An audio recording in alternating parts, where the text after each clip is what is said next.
Have you ever wondered where your taxes actually go? Like when you buy milk tea or gas and see that tiny VAT added. Who decides how that money is spent? Well, it does not just magically disappear into some giant government piggy bank. It goes through a very detailed and sometimes dramatic budget process. Welcome back to Project Accounting, your guide to mastering accounting one concept at a time.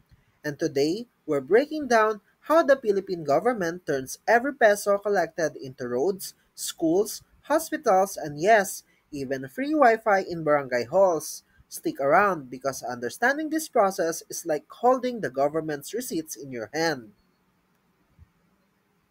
The national budget is basically the government's game plan for the year. Think of it like a family budget, except instead of saving for tuition or groceries, the government's budget covers trillions of pesos for public services, infrastructure, and social programs. And just like in any household, the budget answers two big questions. Where does the money come from, and where does it go? But here's the twist. The Philippine budget is not made overnight. It goes through four big phases like a Netflix series with four episodes, each with its own cliffhanger. Episode 1 starts with the executive branch, the president, and the Department of Budget and Management or DBM. This happens about 18 months before the actual fiscal year, so imagine the government already thinking of 2027's budget in early 2025. Here's how it unfolds. First, the budget call. DBM sends a memo to agencies saying, "Hey, it's budget season. Tell us what you need." Next, agencies submit their proposals like wish lists for projects, salaries, and programs. Then, DBM reviews these requests and holds budget hearings, kind of like agency defense sessions where they justify why they need the funds. Finally, DBM compiles everything into the National Expenditure Program or NEP, which the President reviews and sends to Congress. So the big output here, the NEP, the government's draft budget proposal. Now the story moves to the Congress, and here's where the drama kicks in. The NEP lands in the House of Representatives, and the Committee on Appropriations holds hearings. Agencies show up again to defend their budgets. Picture it like a budget talent show but with PowerPoints instead of singing. From here, the House drafts the General Appropriations Bill or GAB. This bill is then sent to the Senate, where the Committee on Finance holds its own review.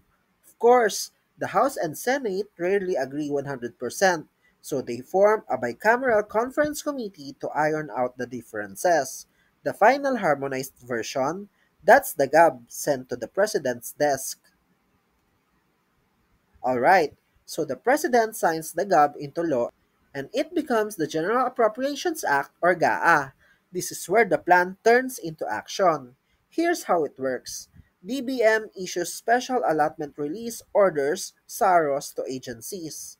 Agencies then obligate funds, meaning they enter contracts or commit to projects. Finally, they make disbursements, which is the actual payment for goods and services. This is the stage where budget lines become real world results: roads paved, classroom built, nurses paid, and social programs delivered. But wait, the story does not end with spending. Cue episode 4, Accountability. Agencies submit financial and performance reports. Then, the Commission on Audit, or COA, comes in to check if funds were spent legally and effectively. Congress and DBM also evaluate performance. And here's my favorite part: the public gets to pick too. Through initiatives like the People's Budget, ordinary citizens can track where the money goes. It's like checking your groupmates' receipts after a group project, making sure they didn't use your share for milk tea. So in case you need a quick recap, preparation, executive drafts the NEP, legislation, Congress debates, passes the GAB, and it becomes the GAA, execution, agencies roll out programs and projects, and accountability. COA, Congress, DBM, and citizens check if money was well spent. And that's the Philippine budget process. a cycle that turns every peso of tax money into action, while making sure no one spends it carelessly. It is not perfect, but it is built on checks, balances, and public scrutiny.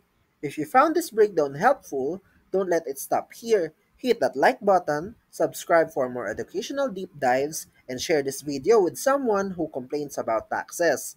They might just thank you later. See you in the next video.